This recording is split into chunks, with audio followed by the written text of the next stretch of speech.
After the last 2 days, aren't you proud to be a Democrat? And I am very grateful to the Republicans and independents that have joined us, have been up here on the stage, and I hope they feel better about it now.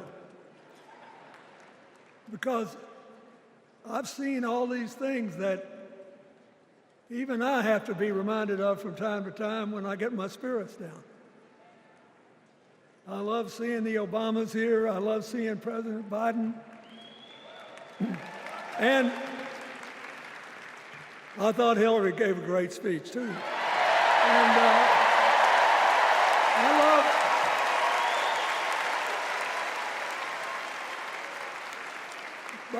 I love seeing all these young leaders.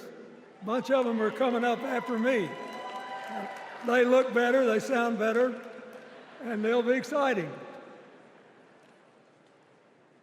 I do want to say one word about President Biden. Remember, he had an improbable turn that made him president. And we were in the middle of a pandemic and an economic crash. He healed our sick and put the rest of us back to work. And he strengthened our alliances for peace and security. He stood up for Ukraine. He's trying desperately to get a ceasefire in the Middle East.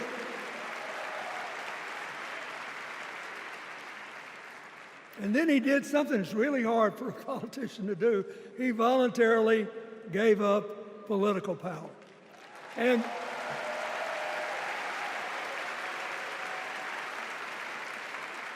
George Washington knew that, and he did it. And he set the standard for us serving 2 terms before it was mandatory. It helped his legacy. And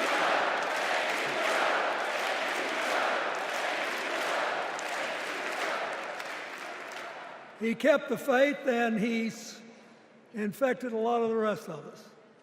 Now let's cut to the chase. I am too old to gild the lily. 2 days ago, I turned 78, the oldest man in my family for 4 generations.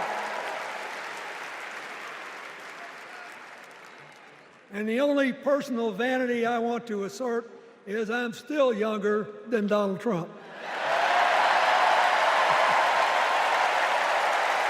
So in 2024, we got a pretty clear choice, it seems to me. Kamala Harris for the people,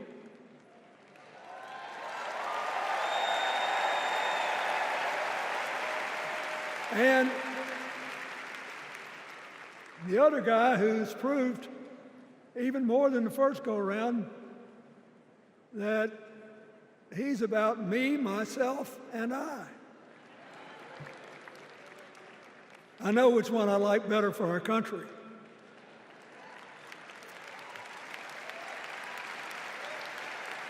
Kamala Harris will work to solve our problems, seize our opportunities, ease our fears, and make sure every single American, however they vote, has a chance to chase their dreams.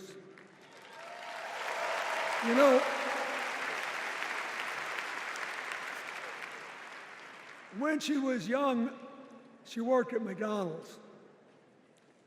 And she greeted every person with that 1,000-watt smile and said, "How can I help you?"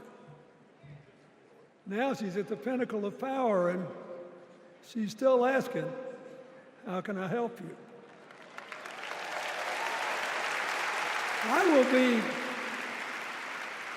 I'll be so happy when she actually enters the White House as president, because she will break my record as the president who spent the most time at McDonald's.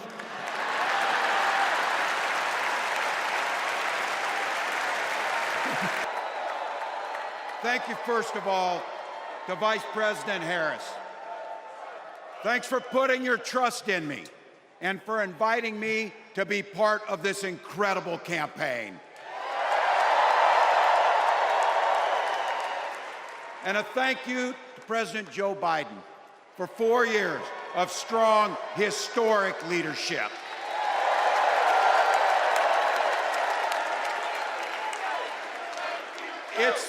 It's the honor of my life to accept your nomination for Vice President of the United States.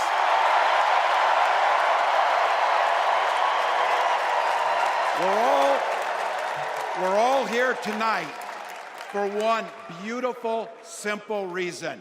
We love this country. So thank you to all of you here in Chicago and all of you watching at home tonight. Thank you for your passion. Thank you for your determination. And most of all, thank you for bringing the joy to this fight.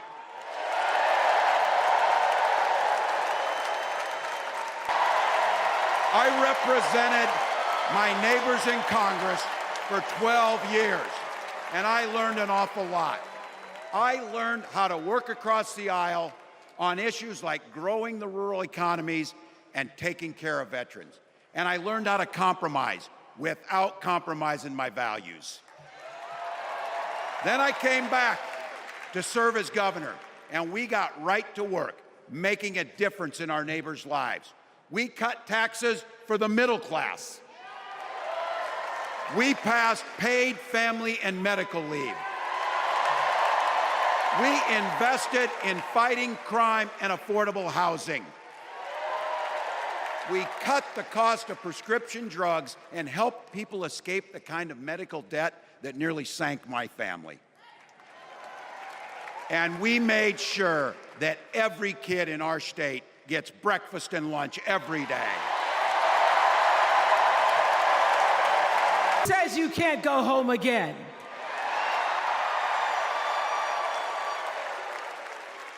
After watching the Obamas last night, that was some epic fire, wasn't it? Some epic fire.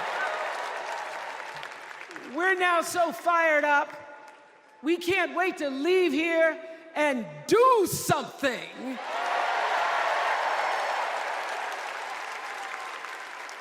And what we're going to do is elect Kamala Harris as the next president of the United States.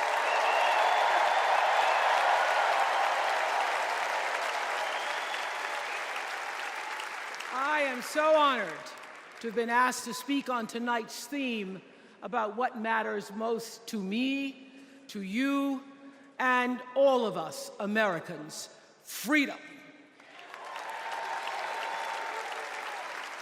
There are people who want you to see our country as a nation of us against them, people who want to scare you, who want to rule you, people who'd have you believe that books are dangerous and assault rifles are safe, that there's a right way to worship and a wrong way to love, people who seek first to divide and then to conquer.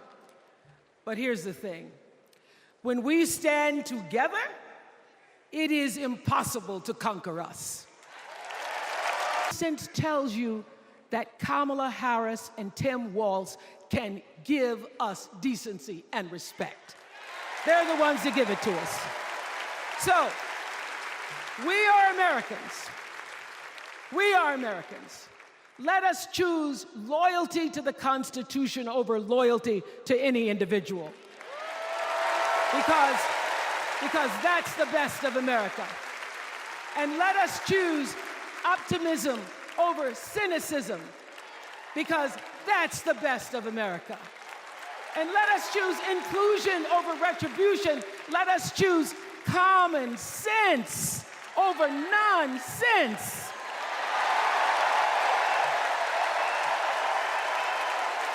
Because that's the best of America.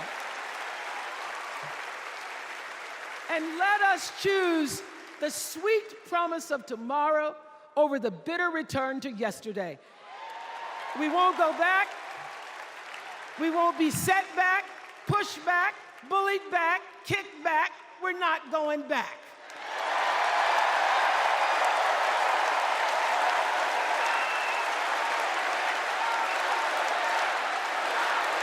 Not going back.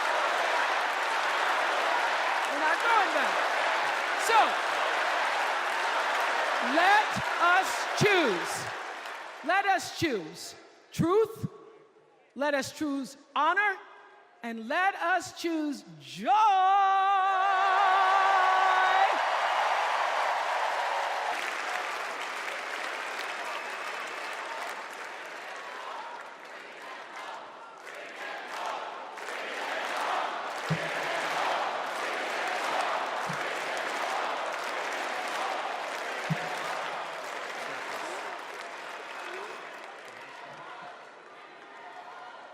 At this moment, 109 treasured human beings are being held hostage by Hamas in Gaza.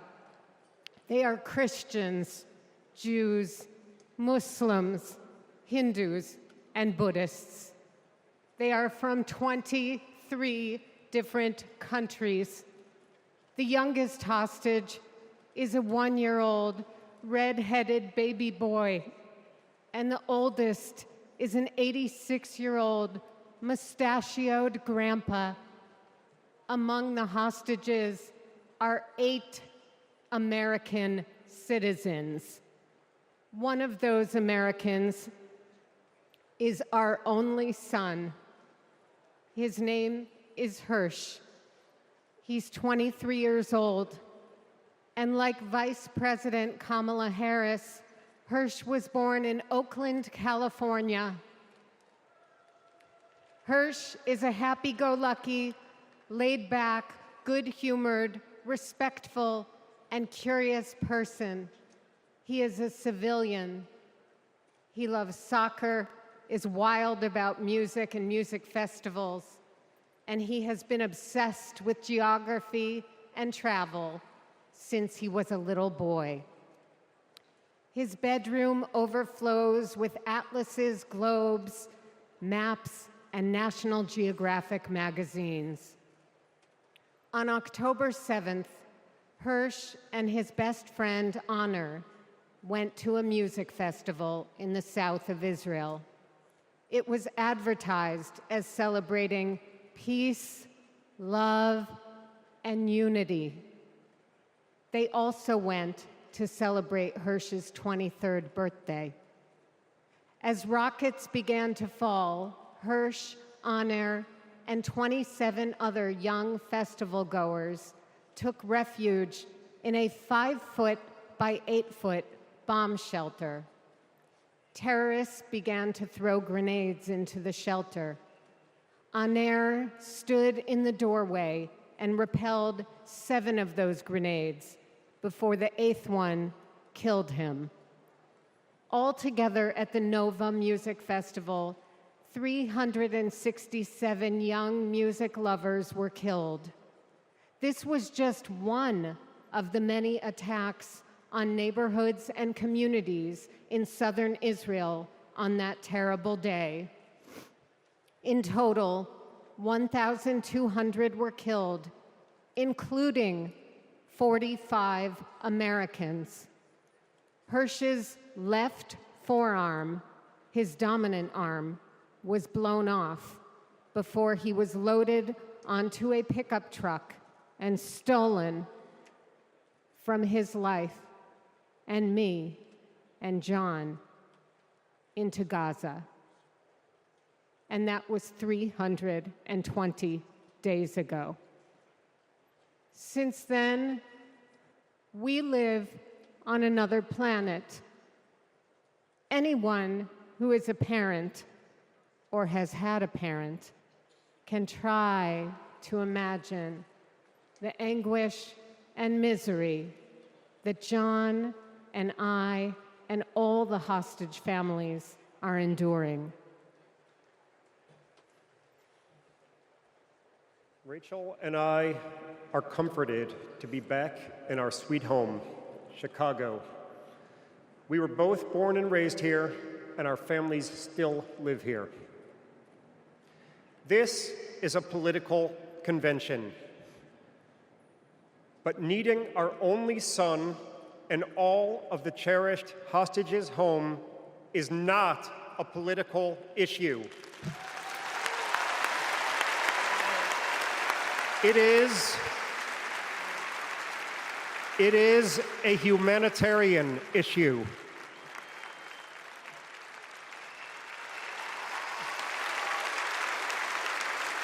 I'm Pete Buttigieg, and you might recognize me from Fox News.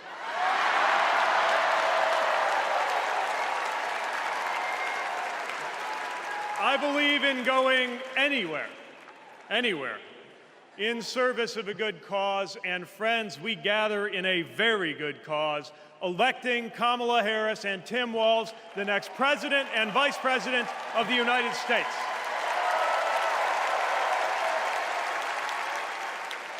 The choice could not be clearer. Donald Trump rants about law and order, as if he wasn't a convicted criminal running against a prosecutor. As if we were going to forget that crime was higher on his watch. Talks about the forgotten man, hoping we'll forget that the only economic promise that he actually kept was to cut taxes for the rich. And don't even get me started on his new running mate.